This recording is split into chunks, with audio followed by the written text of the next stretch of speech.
예, 우리 같이 인사 나누겠습니다. 일주일 동안 애 많이 쓰셨습니다. 예, 은혜 받고 돌아갑시다. 예, 이 시간에는 누가복음 5장 1절부터 11절 말씀까지 읽었습니다. 은혜 받을 말씀의 제목은 다음을 계획하시는 하나님입니다. 다음을 계획하시는 하나님. 여러분, 성경에 나오는 믿음의 인물들의 한결같은 특징이 뭘까요? 믿음의 인물들. 가만히 보니까 다음을 계획하시는 주님을 믿어요. 신뢰해요. 그래서 어떡합니까? 흔들리질 않아요. 스데반 집사님이 돌에 맞아 순교하면서도 두려워하지 않고 그 표정이 천사와 같을 수 있었던 이유는 다음을 계획하시는 주님을 신뢰하고 믿었기 때문이에요.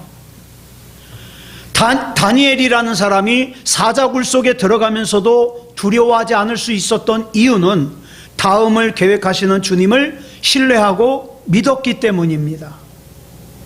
다니엘의 세 친구인 사드락과 메삭과 아벳느고가 평소보다 7배나 뜨거운 풀물 속으로 들어가면서도 두려워하지 않을 수 있었던 이유는 다음을 계획하시는 주님을 신뢰하고 믿었기 때문이에요. 여러분, 우리가 세상을 살면서 아무리 사망의 음침한 골짜기로 지나간다 할지라도, 어려움을 당한다 할지라도 우리가 낙심하지 않을 수 있는 이유가 뭐냐? 나의 다음을 계획하시는 주님을 신뢰하기 때문이에요. 아무리 코로나가, 아무리 경제적으로, 아무리 사람이 나를 힘들게 몰아붙인다 할지라도 나는 내 삶의 지금 이후의 다음의 삶을 계획하시는 하나님을 신뢰하기 때문에 염려하지 않고 좌절하지 않고 걱정하지 않고 살아갈 수 있는 겁니다. 또한 오늘 이렇게 저와 여러분이 함께 예배를 드릴 수 있는 이유 역시도 나의 다음을 계획하신 하나님을 믿기 때문이에요. 세상 사람들은 고지식하다고 비웃어도, 답답하다고 비웃어도 나는 나의 다음을 책임지신 하나님을 신뢰합니다. 그러고 믿고 가는 겁니다. 하나님께서 나에게 예배를 드릴 수 있는 감동을 주시고, 기도할 수 있는 감동을 주시고, 하나님 앞에 순종할 수 있는 감동을 주시고, 헌신할 수 있는 감동을 주시는 것도 그냥 주시는 게 아니에요. 하나님께서 우리를 이해할 수 없는 환경으로 보내실 때도 그냥 보내는 거 아니에요. 아까 봉헌해 드렸습니다마는 이현주라는 자매님은 안산에 사셔요. 그러니까 우리 교회에 꼬박꼬박 헌금을 보내시는데 이번 주에는 좀 많이 보내셨어요. 다른 때는 한 3만 원씩 이렇게 보내셨는데 이번 주에는 50만 원을 보내셨더라고요. 액수가 문제가 아니라 무슨 뜻입니까? 그 문자 안에 담겨져 있어요. 아, 은혜를 받으셨구나. 아, 하나님의 손길을 느끼시는구나. 그러니까 너무 좋은 거예요. 요즘 같은 때 하나님의 손길을 느끼고 은혜를 받을 수 있다는 거 참 귀한 일이거든요. 자, 우리는 나의 다음을 계획하시는 주님께서 분명한 다음의 계획을 가지시고 행하신다. 나를 인도하신다. 의심하면 안 돼요. 여러분, 요셉이라는 사람이 형들의 손에 의해서 애굽으로 노예로 팔려갔습니다. 또 억울한 누명을 쓰고 감옥에 갇혔습니다. 그럴 때에도 요셉이 낙심하고 좌절하고 절망하지 않을 수 있었던 이유는 그 다음 계획을 하나님이 세워놓으셨다는 것을 믿었기 때문이죠. 모세를 미디안 광야로 보내실 때에도 하나님께서는 그 다음 계획을 이미 다 세워놓으셨습니다. 우리 눈으로 지금 당장 보기에는 내 앞에 있는 일들이 실패한 것처럼 보이고 내가 애매하게 고난을 당하는 것처럼 보이지만 여러분, 의심하지 마세요. 하나님께서는 분명하게 그 다음 계획을 세워 놓으셨습니다. 그리고 지금도 일하십니다. 이렇게 우리를 위한 분명한 다음 계획을 가지고 계신 하나님께서는 그 분명한 다음 계획을 행하시기 위해서 지금 저와 여러분에게 어쩌면 어떤 사람에게 믿음의 순종을 요구하실지도 모르겠어요. 오늘 본문을 보면 예수님께서 게네사렛이라는 호수에 가셨습니다. 게네사렛 그러니까 뭐 특별한 것 같지만 여러분 잘 아시는 갈릴리예요. 갈릴리의 또 다른 이름이 게네사렛입니다. 이곳에 가봤더니 지난밤에 밤새도록 그물을 던졌지만 물고기를 한 마리도 잡지 못해서 어깨가 축 처져 있는 어부들이 그물을 손질하고 있었어요. 그 어부들 가운데 누가 있었냐? 베드로가 끼어 있었습니다. 누가복음 5장 3절을 보면 예수님께서 시몬 베드로의 배에 오르십니다. 배 좀 타도 되냐고 물어보고 오르신 것이 아니라 그냥 일방적으로 시몬 베드로의 배에 오르셨습니다. 그리고는 일방적으로 베드로에게 배를 육지에서 좀 떼라고 말씀하십니다. 여러분, 기분 나쁘지 않겠어요? 이런 상황을 내가 만났다고 생각해 보세요. 한 번도 본 적이 없는 사람이 가뜩이나 밤새 공쳐가지고 화딱지나 죽겠는데, 힘들어 죽겠는데, 물어보지도 않고 양해를 구하지도 않고 배에 올라타더니 배를 좀 떼라고 명령하는 거예요. 근데 놀라운 게 하나님이 요구하시는 것도 참 이해할 수 없는 요구셨지만 베드로는요, 그 이해할 수 없는 예수님의 요구에 이해할 수 없는 순종을 하더라는 거예요. 한번 생각해 보세요. 밤새 헛구물질했으니까 몸이 얼마나 천근만근 무겁겠습니까? 그런데 처음 보는 사람이 물어보지도 않고 배에 올라타더니 떼래요.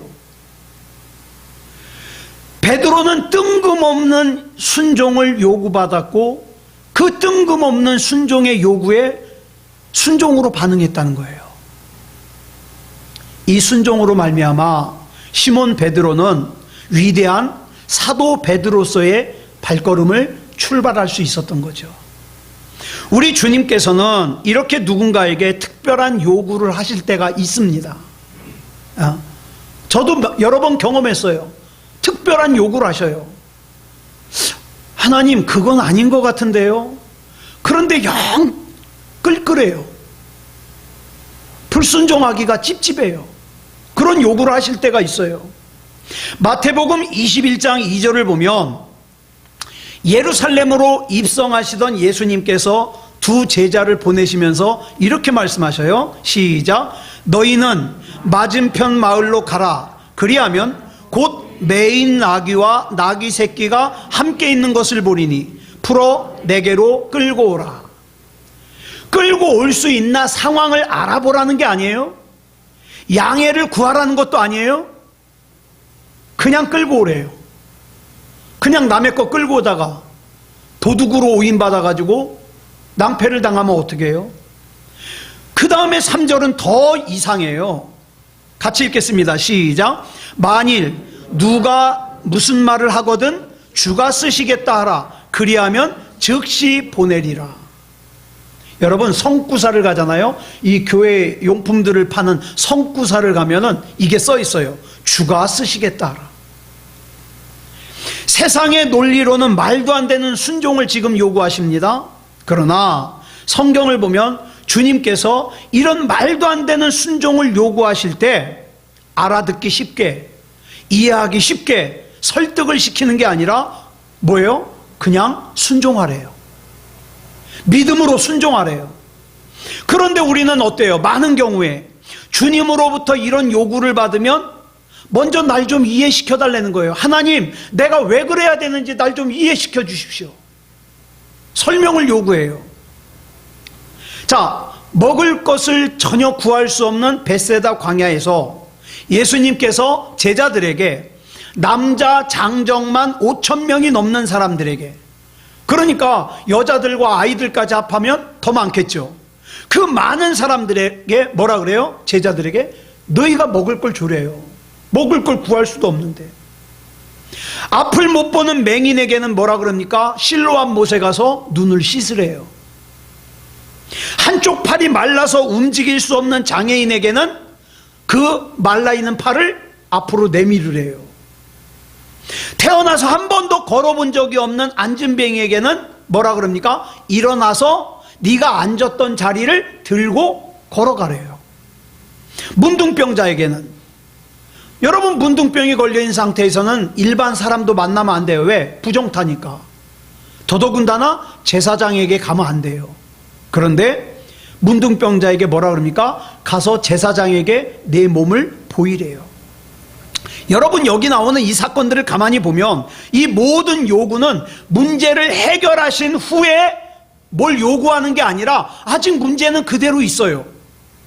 그런 상태에서 요구하시는 거예요. 이런 말도 안 되는 요구를 우리에게 하실 때 우리 대부분은 뭐라 그럽니까? 내가 왜 그래야 되는지 하나님 날 좀 설득시켜 주십시오. 내가 이해할 수 있도록 날 좀 설득시켜 주십시오. 이렇게 요구합니다. 자, 그러면 이렇게 이해할 수 있도록 설득시켜 달라고 하는 이면에 무슨 마음이 있는 거예요? 그래야 내가 그 요구에 순종했을 때 나한테 이익이 될지 손해가 될지를 내가 계산할 수 있지 않느냐, 이거예요. 나한테 손해가 될 것 같으면 나 안 하겠다는 거죠. 여러분, 그런데 성경을 보면 계산으로는 마귀를 이길 수 없습니다. 계산으로는. 우리가 마귀를 이길 수 있는 방법은 하나예요. 뭐냐? 요한일서 5장 4절에 설명하고 있어요. 시작. 무릇 하나님께로부터 난 자마다 세상을 이기느니라. 세상을 이기는 승리는 이것이니 우리의 믿음이니라. 우리의 믿음으로 이 세상을 이길 수 있고 우리의 믿음으로 마귀를 이길 수 있다는 거예요. 히브리서 11장 8절을 보면 이렇게 또 설명하고 있습니다. 시작. 믿음으로 아브라함은 부르심을 받았을 때에 순종하여 장래의 유업으로 받을 땅에 나아갈새 갈 바를 알지 못하고 나아갔으며, 여기서 보면은 아브라함은 갈 바를 알지 못하고 나아갔다 그랬어요. 창세기 12장 1절을 보면 하나님께서 아브라함에게 이렇게 말씀하시죠. 시작. 너는 너의 고향과 친척과 아버지의 집을 떠나 내가 내게 보여줄 땅으로 가라. 여러분, 그러면 여기서 이런 의문이 생겨요. 아, 왜 갈 곳을 한 번에 다 보여주고 다 알려주고 가라 그러시지 왜 안 보여주고 갈 바를 알지 못하는 상태에서 가라 그랬을까? 여러분, 하나님께서 갈 바를 다 알려주셔도 갈 수 있는 능력이 저와 여러분에게는 없어요. 갈 바를 다 알려주셔도. 어차피 우리는 뭡니까? 우리가 살아가야 되는 그 길은 하나님께서 책임져 주셔야 될 길이에요. 그러니까 너는 어차피 네 인생은 하나님이 책임져 주셔야 될 길이니까 너는 계산하지 말고 순종해라. 순종해라. 그런데 여러분, 계산하지 않고 순종하는 게 쉬워요, 어려워요? 어려워요. 어렵습니다. 보통 사람들은 어떻습니까? 다 보여줘야 안심합니다. 갈 바를 다 한꺼번에 알려줘야 순종합니다. 왜요?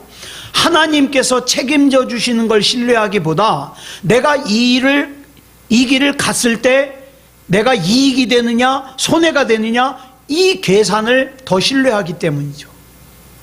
자, 시몬 베드로의 배에 오르셔서 말씀을 전하신 예수님께서 시몬 베드로에게 또 다른 순종을 요구하십니다. 뭔가 오늘 본문 4절 말씀 보겠습니다. 시작. 말씀을 마치시고 시몬에게 이르시되 깊은 데로 가서 그물을 내려 고기를 잡으라. 이 말씀에 시몬 베드로가 5절에서 이렇게 반응합니다. 시작. 시몬이 대답하여 이르되 선생님, 우리들이 밤이 새도록 수고하였으되 잡은 것이 없지만은 말씀에 의지하여 내가 그물을 내리리이다 하고. 자, 내 기술, 내 재주, 내 상식, 내 경험, 난 이게 대단한 줄 알았어요. 그래서 하나님의 말씀을 순종하기보다는 내 기술, 내 재주, 내 학벌, 내 상식, 내 경험, 내 지식, 이런 걸 내가 더 의지했었거든요.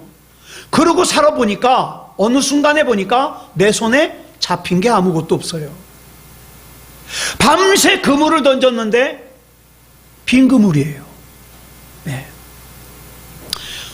어떻게 이 무식한 베드로가 이런 고백을 할 수 있었는가? 베드로가 비록 무식하지만 자기가 이 게네사렛 호수 갈릴리에서 물고기를 잡는데, 물고기를 잡을 때 의지한 게 뭐냐? 그동안 이 갈릴리에서 물고기를 잡으면서 잔뼈가 굵은 내 재주, 내 기술, 내 경험, 내 상식, 이것이 대단한 줄 알았거든요. 그래서 그걸 전부 다 동원해가지고 물고기를 잡았는데 밤새도록 헛구물질을 한 거예요. 내 손에 잡힌 게 없는 거예요. 그때 깨달았어요, 베드로는. 내 재주라는 것이, 내 기술이라는 것이, 내 상식이라는 것이, 내 경험이라는 것이 아무것도 아니구나. 그러면서 어떻게 합니까? 사람들을 만나서는 자존심이 있잖아요. 나 힘들다는 얘기를 못해요. 나 어렵다는 얘기를 못해요. 이 자존심이라도 없으면 나 좀 위해서 기도해달라고 하겠는데, 이 자존심 때문에. 그런데 여러분 보세요. 내가 가진 재주, 기술, 경험, 상식, 이런 것들이 아무것도 아니라는 걸 깨닫는 게 은혜예요. 왜? 이걸 깨달아야 하나님을 찾거든요. 어떤 사람은 평생 이걸 못 깨달아요. 그래서 어떻게 합니까? 자기 재주, 자기 기술, 자기 상식, 자기 경험이 전부인 줄 알고 전전긍긍하며 살다가 끝나요. 하나님이 자기 인생에 역사하실 기회를 얻지를 못해요. 하나님이 좀 일하시려고 그러면 가만히 있어 보라고. 내 생각은 다르다고. 자기 맘대로 사니까. 많은 사람들이 이런 경우에 어떻습니까? 예수님이 직업이 뭐였어요? 목수예요, 목수. 목수가 와가지고 어부에게 훈수 두는 거예요.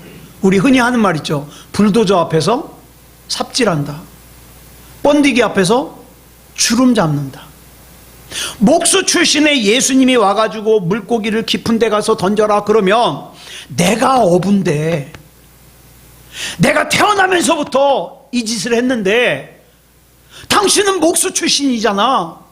그런데 왜 어부인 나한테 이래라 저래라 하냐고 기분 나빠하는 게 당연한 거예요. 이런 사람은 오히려 자기가 가지고 있는 기술, 재주, 경험, 상식, 이런 것들이 우리 주님을 만나는데 방해가 돼요. 그죠? 내 생각은 다르니까. 여기서 시몬 베드로가 자기의 경험과 생각을 말하려 했다면 할 말이 많죠. 일단 첫 번째는 뭐예요?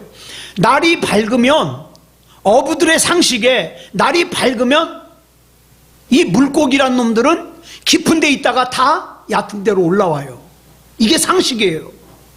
그런데 예수님은 깊은 데로 가서 그물을 던지래요. 예.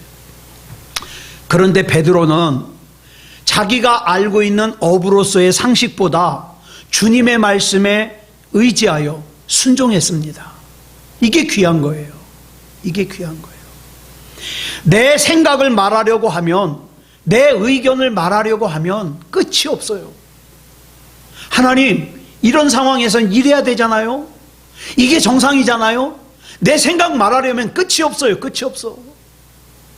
가만히 보면 신앙생활 하면서 내 생각과 하나님의 생각이 다르다고, 내 의견과 하나님의 의견이 다르다고 순종하지 않는 사람들 많아요. 내 생각엔 다르거든. 예.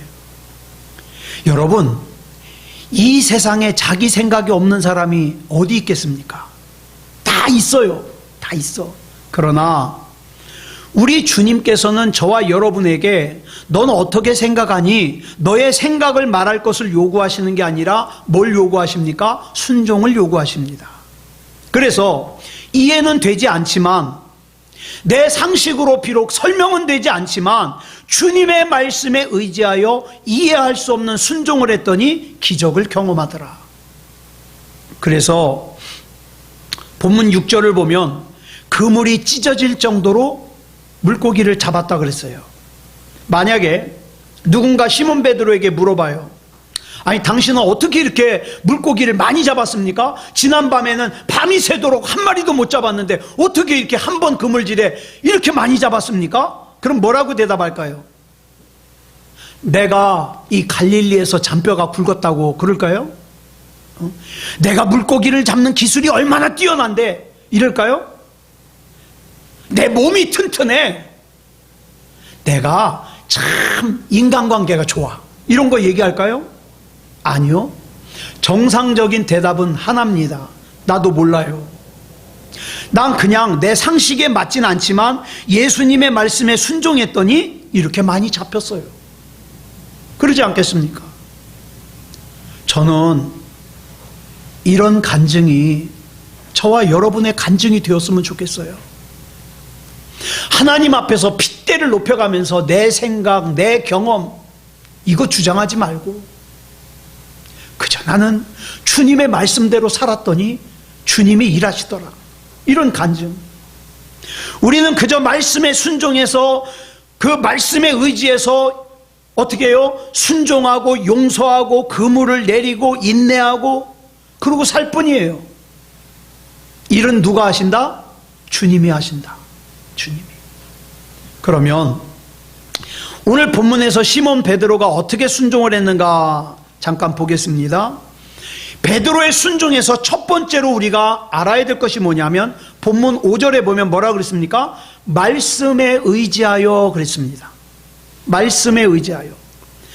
우리 하나님은 다음을 계획하시는 분이라 그랬어요. 나는 몰라요. 나는 이 코로나 다음에 어떻게 될지, 나는 지금의 삶 다음에 어떻게 될지 나는 몰라요. 그러나 한 가지는 확실합니다. 우리 하나님은 계획하셨습니다. 우리 하나님은. 그런데 그 다음에 계획하신 것을 이루시기 전에 반드시 우리에게 먼저 하시는 게 있어요. 그게 뭐냐? 감동입니다. 감동. 본문 1절을 보면 많은 사람들이 게네사렛 호수에 모여서 예수님이 하시는 말씀을 들었다 그랬습니다. 많은 사람들이. 그런데 그 예수님의 말씀을 들은 많은 사람들 중에 예수님의 말씀에 대하여 말씀을 듣고 행동으로 반응을 보인 사람은 베드로 한 사람밖에 없었어요. 다른 사람들은 아이 들어보니까 그래, 다 맞는 말만 하네. 뭐 교회 가봐, 좋은 말만 해, 맞는 말만 해, 맞아 나도 그렇게 생각해. 그리고 순종 안 해요. 행동한 사람은 시몬 베드로 한 사람밖에 없어요. 예수님의 말씀을 들은 사람들은 많았습니다. 즉 예수님의 말씀에 은혜를 받은 사람들은 많았어요. 예수님의 말씀에 감동을 받은 사람들도 많았어요. 그런데 은혜만 받았어요. 감동만 했어요. 돌아가서는 움직이질 않아요. 그 결과 그 사람들은 시몬 베드로가 능력을 경험하는 일에 들러리 역할만 하게 되는 거예요. 혹시 하나님의 말씀이 여러분들에게 들려지시면 순종하십시오. 순종. 네? 사랑하라 그러면 사랑하십시오. 하나님 입장 바꿔 생각해 보세요. 이 와중에 사랑하게 됐습니까? 그러지 말고 사랑하라 그러면 그래요, 나는 죽고 주님의 말씀만 살기를 원합니다. 사랑합니다. 용서합니다. 순종합니다. 그러면 돼요. 하나님께서 이렇게 감동하시는 이유가 뭐냐면 감동하시는 것만이 목적이 아니라 하나님은 이 다음을 계획하셨다니까요. 그 이 다음에 계획하신 것을 행하시기 위해서 지금 내 마음에 감동을 주신 거예요. 그런데 내가 안 움직이면, 내가 순종하지 않으면 하나님이 세우신 그 다음의 계획을 행할 수가 없어요. 행할 수가. 그러면 여기서 시몬 베드로가 의지한 주님의 말씀이라는 게 도대체 뭡니까? 여러분, 말씀이라는 의미를 가진 헬라어 단어가 두 가지예요. 하나는 로고스라는 단어가 있고요, 하나는 레마라는 단어가 있어요. 이 중에 로고스라고 하는 단어는 뭐냐면 일반적인 말씀이에요. 내가 한글을 읽을 수만 있다면 읽을 수 있는 성경책, 내가 귀가 들리기만 하면 들을 수 있는 말씀, 이거는 뭐예요? 로고스예요. 여러분들은 지금 다 로고스 말씀을 듣고 있어요. 그런데 레마는 뭐냐 하면 내가 그렇게 읽는 중에, 내가 그렇게 듣는 중에 특별하게 내 마음에 깊이 들어오는 말씀이 있잖아요. 그게 레마예요. 하나님께서 특별히 나에게 주시는 말씀. 저는 목사로서 또 설교자로서 말씀을 준비할 때마다 그런 기도합니다. 하나님, 입술이 둔한 종이 또 하나님의 말씀을 준비하고 증거해야 되는데, 이 내용 중에 모르는 내용이 뭐가 있겠습니까? 하나님, 수십 년 동안 교회 다니면서 다 들어본 내용이죠. 하지만 이 설교의 내용이 꼭 필요한 누군가에게는 레마의 말씀이 되도록 성령으로 역사해 주시옵소서. 그렇게 기도합니다. 설교를 들을 때 보면 어떤 목사님이 그러더라고요. 설교를 듣는 사람을 두 종류로 나눌 수 있대요. 한 종류는 신방을 받는 사람, 또 한 종류는 신방대원. 여러분, 신방대원이 이제 신방을 가잖아요. 목사님이 쫙 설교를 하면은 속으로 이런 생각을 해요. 이 말씀은 이 가정에 주시는 말씀이야. 나는 신방대원인 걸 뭐 자기한테 주시는 말씀으로는 안 받아요. 근데 신방을 받는 말씀은 아멘, 이 말씀도 나한테 주시는 말씀이고 이 말씀도 나한테 주시는 말씀인 줄 믿습니다. 예. 여러분은 말씀을 들을 때 혹시 이런 적 없어요? 무슨 말씀을 딱 듣고 있는데 이 말씀은 아무개 집사가 꼭 들어야 되는데, 뭐예요? 자기 신방대원이거든요. 여기 신방 받아야 될 사람이 하필이면 오늘 안 나왔네. 저 그런 얘기 많이 들었어요. 꼭 들어야 될 사람이 그 예배에 안 나와. 네, 그게 아니에요. 꼭 들어야 할 사람이 누구다? 나다. 다메섹으로 예수 믿는 사람들을 체포하러 가던 사도 바울이 예수님을 만났습니다. 예수님께서 사도 바울에게 이렇게 말씀하셨어요. 사울아, 사울아, 내가 어찌하여 나를 박해하느냐? 그랬더니 사도 바울이 묻죠. 주여, 누구시니까? 그러니까 예수님이 뭐라고 대답해요? 내가 박해하는 예수다. 이 만남은 사울을 바울로 바꿔놓는 아주 중요한 만남이 되었습니다. 네. 그런데 이때 사울하고 같이 가던 사람들이 소리를 들었어요. 같이. 네. 그런데 보세요. 빛은 못 봤어요. 빛은 못 보고 소리만 들었는데 그 소리도 선명하게 못 들었어요. 누구만? 사울만 선명하게 주님의 음성으로 듣고, 그 다음에 환한 빛도 보아서 눈이 안 보이고. 이것이 레마예요. 내가 지금 똑같이 말씀을 읽고 있지만, 내가 똑같이 말씀을 듣고 있지만 하나님이 지금 이 순간 나를 1대1로 만나주셔서 내게 주시는 말씀, 이게 레마라고요. 이렇게 레마의 말씀이 내게 임하잖아요. 그 다음부터는 기적이 일어납니다. 기적이 일어나요.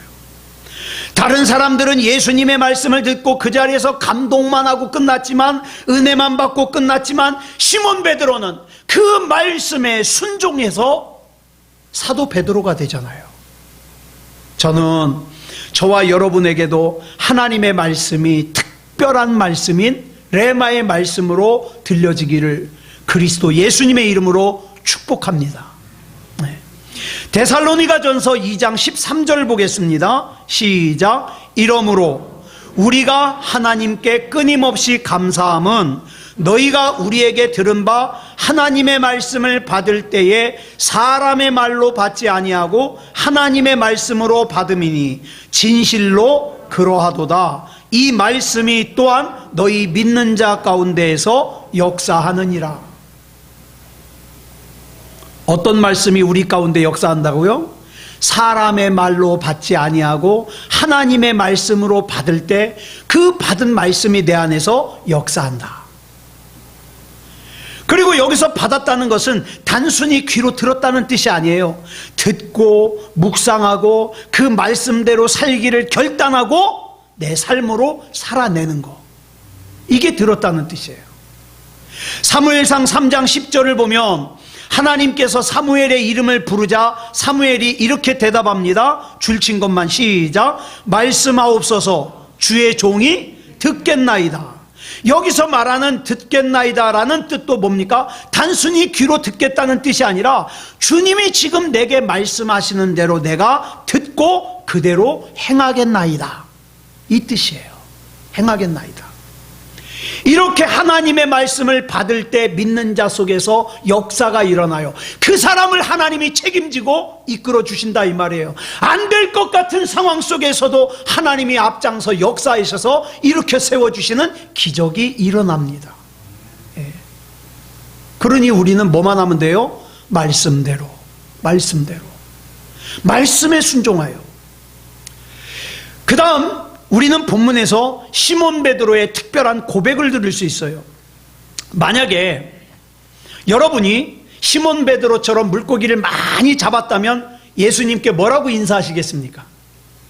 아유, 누구신지 모르겠지만 아유, 덕분에 물고기 많이 잡았습니다. 감사합니다. 내가 지금 잡은 것 중에서 제일 실한 걸로 한 10마리 들을 테니까 회 떠드시고 또 매운탕 끓여 드시고 그러십시오. 이렇게 표현하지 않겠어요? 이런 게 일반적인 표현이에요. 네.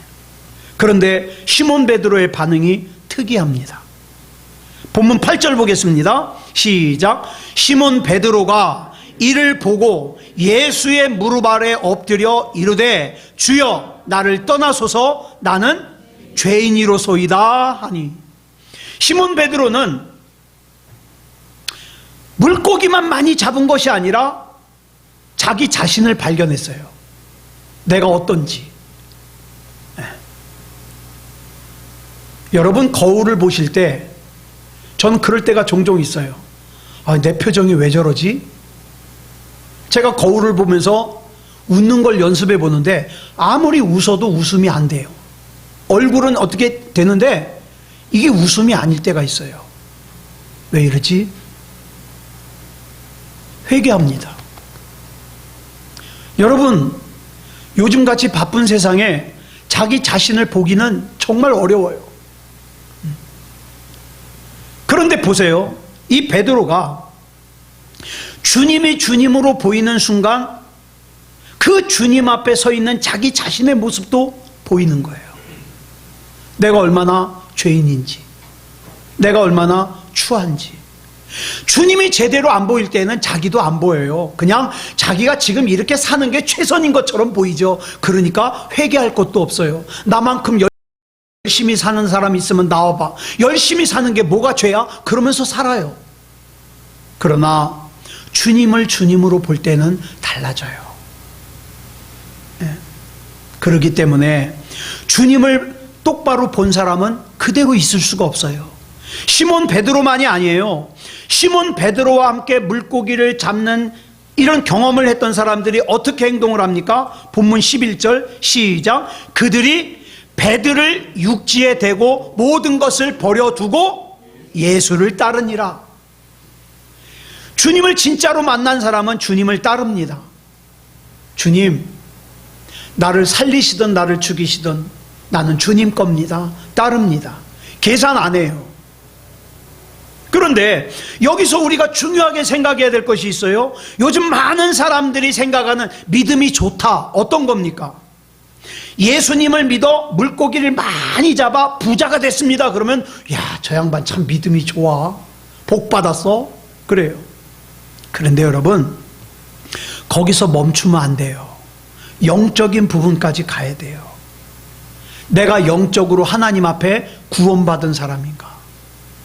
내 사랑하는 아들이, 내 사랑하는 딸이 영적으로 구원받은 사람인가?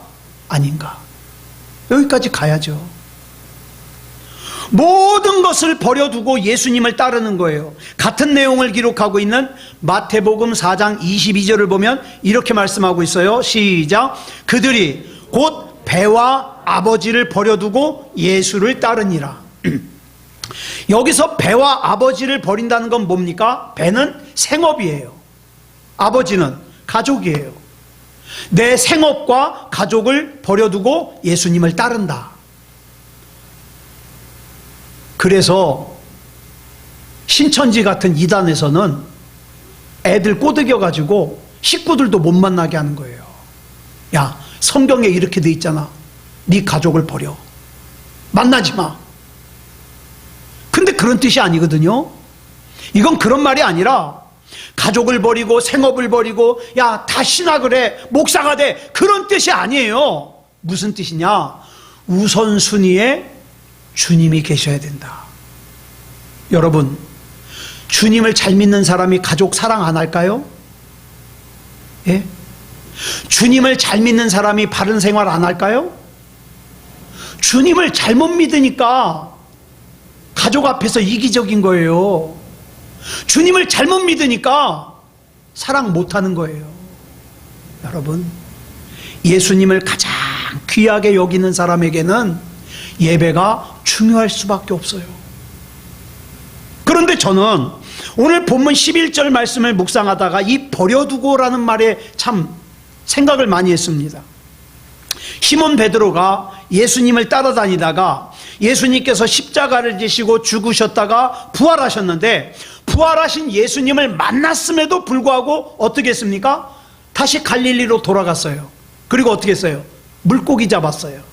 왜 그랬을까요? 자기는 예전에 그걸 다 버렸다고 생각했는데 버린 게 아니에요. 다시 가서 붙잡은 거예요. 언제든지 나는 다시 되돌아와서 이것을 사용할 수 있다는 여지가 된 거죠.